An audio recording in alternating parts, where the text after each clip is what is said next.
الفضل فرح هو خير مما يجمعون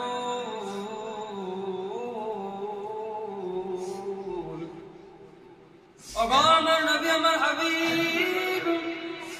अपनी बलदी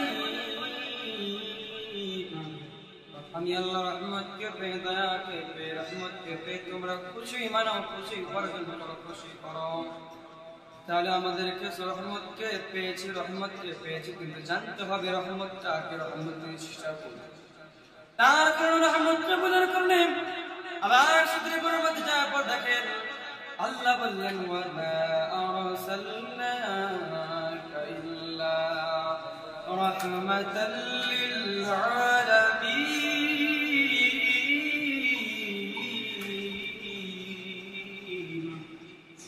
ওগো নবী আপনাকে দুনিয়ার বুকে পাঠাইনি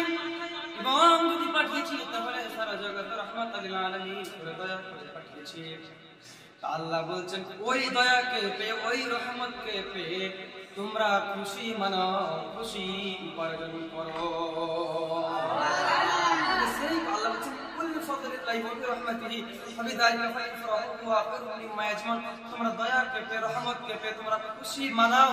আর তাহলে রহমতকে বুঝলাম কি করে ওয়া মা আরসালনাকা ইল্লা রাহমাতাল লিল আলামিন আপনাকে রহমত করে দয়া করে পাঠিয়েছি আল্লাহ বলছেন ওই রহমতকে পেয়ে ওই দয়াকে পেয়ে ওই নিয়ামতকে পেয়ে তোমরা খুশি মানাও তাহলে আমরা রাসূল সাল্লাল্লাহু তাআলা আলাইহি সাল্লামকে পেয়ে খুশি না বেজার খুশি তাহলে আমরা রাসূল সাল্লাল্লাহু তাআলা আলাইহি সাল্লামকে পেয়ে খুশি কিন্তু এবার আমাদের মধ্যে কিছু কিছু লোক আছে যারা রাসূল সাল্লাল্লাহু তাআলা আলাইহি সাল্লাম মরে গেছে যদিও বলে সবাই আমার আল্লাহ রাব্বুল আলামিন বললেন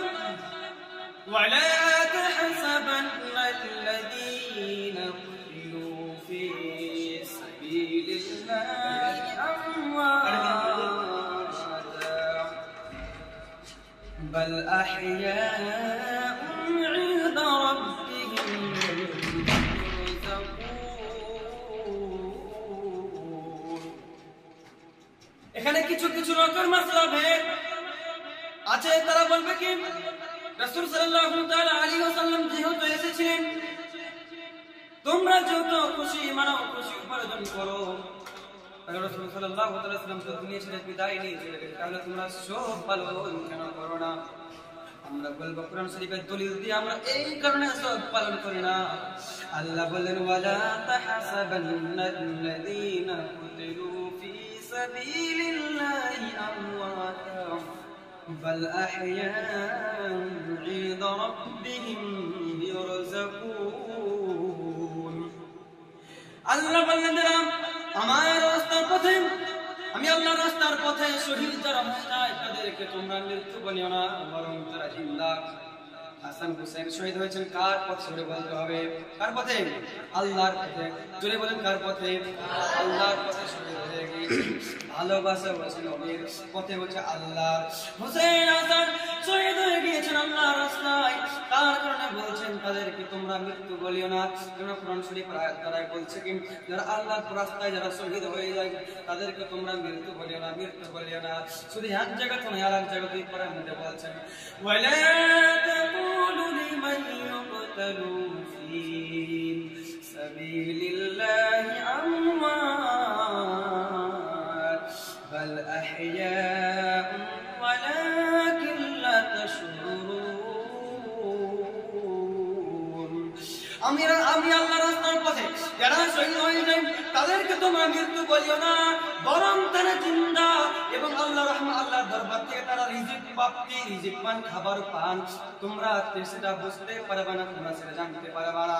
তাহলে আল্লাহর পথে শহীদ হওয়ার কারণে রাসূল সাল্লাল্লাহু তাআলা আলাইহি ওয়াসাল্লামের মহব্বত হাসান হোসেন শহীদ হয়ে গিয়েছেন হযরত হামজা রাদিয়াল্লাহু তাআলা রাসূল সাল্লাল্লাহু তাআলা আলাইহি ওয়াসাল্লামের জন্য শহীদ হয়ে গিয়েছেন এবারে বলুন বন্ধু রাসূলের কারণে রাসূলের প্রেমে যদি শহীদ হওয়ার কারণে যদি মৃত্যু না হয় সে জিন্দা হতে পারে আমার রাসূল কি করে মুর্দা হতে পারে কারণ রাসূলের মহব্বতে যদি ইন্তেকাল হওয়ার কারণে শহীদ হওয়ার কারণে যদি তিনি জিন্দা হতে পারে তাহলে আমার রাসূল কি করে মৃত্যু হবে শহীদ এখানে নাই আর দলিল আছে আমাদের আজকে দুনিয়ার মধ্যে কেউ যদি বিবাহ করে, স্বামী যদি মারা যায়, তার স্বামী মারা যাওয়ার পর তার ইদ্দত অতিবাহিত হওয়ার পর, গুজরে যাওয়ার পর সে কিন্তু আবার দ্বিতীয় বিবাহ করতে পারে। এটা শরীয়ত হুকুম আছে, আসেনি? শরীয়তের হুকুম আছে, সে দ্বিতীয় বিবাহ করতে পারে। কিন্তু এমন কোন হাদিসের মধ্যে নাই যে রাসূল সাল্লাল্লাহু তাআলা আলাইহি ওয়াসাল্লামের ইন্তিকালের পর আল্লাহ রাসূল সাল্লাল্লাহু আলাইহি ওয়াসাল্লামের পর্দা করে নেওয়ার পর দুনু একজন নবীর স্ত্রী বিবাহ করেছিলেন, কেউ বিবাহ করেন নাই। কেন বিবাহ করেন নাই? আমরা যখন দুনিয়া ছেড়ে বিদায় নিয়ে চলে যাই, একজন আর একজনের স্বামী গ্রহণ করতে পারে, তাদের জন্য জায়েজ। কিন্তু আমার রাসূল সাল্লাল্লাহু আলাইহি ওয়াসাল্লামের স্ত্রীগণের জন্য আল্লাহ তাআলা আমার রাসূল সাল্লাল্লাহু আলাইহি ওয়াসাল্লাম হারাম ঘোষণা করে দিয়েছিলেন। কারণ হলো আমার রাসূল ছিলেন জিন্দা, রাসূল ছিলেন জিন্দা। আর এখানে বোঝা গেল আমার রাসূল পান কবরের মধ্যে জিন্দা না মরা, ধরে বলতে হবে আমার রাসূল সাল্লাল্লাহু তাআলা আলাইহি ওয়াসাল্লাম পান কবরের মধ্যে জিন্দা আছে। এই কারণে আমরা রাসূল সাল্লাল্লাহু তাআলা আলাইহি ওয়াসাল্লামের আগমনে কুরআন শরীফের দ্বারা, কুরআন শরীফের দলিল দ্বারা আমরা রাসূল সাল্লাল্লাহু তাআলা আলাইহি ওয়াসাল্লামের আগমন আমরা খুশি মনে খুশি করে আমরা ঈদ, আজকে একটা ঈদ পেয়েছি। অনেক আমাদের ঈদ বছরের মধ্যে অনেক ঈদ, প্রতিটা জুম্মা থেকে আল্লাহ তাআলা ঈদ বলা হয়েছে। ঈদুল আযহা একটা ঈদ, ঈদুল ফিতর একটা ঈদ। আল্লাহ তাআলা সব ঈদ দিয়েছেন, সব ঈদ দিয়েছেন, কিন্তু সব ঈদের মূল ঈদ হচ্ছে জশ্নে ঈদে মিলাদুন নবী। আর এই কারণে আমরা এত ঈদ পেয়েছি, খুশি পেয়েছি, তাহলে আমাদেরকে সব ঈদ পালন করার আগে, সব খুশি পালন করার আগে আমাদেরকে আমার রাসূল সাল্লাল্লাহু তাআলা আলাইহি ওয়াসাল্লামের আগমনের খুশিকে আমাদেরকে আগে পালন করতে হবে।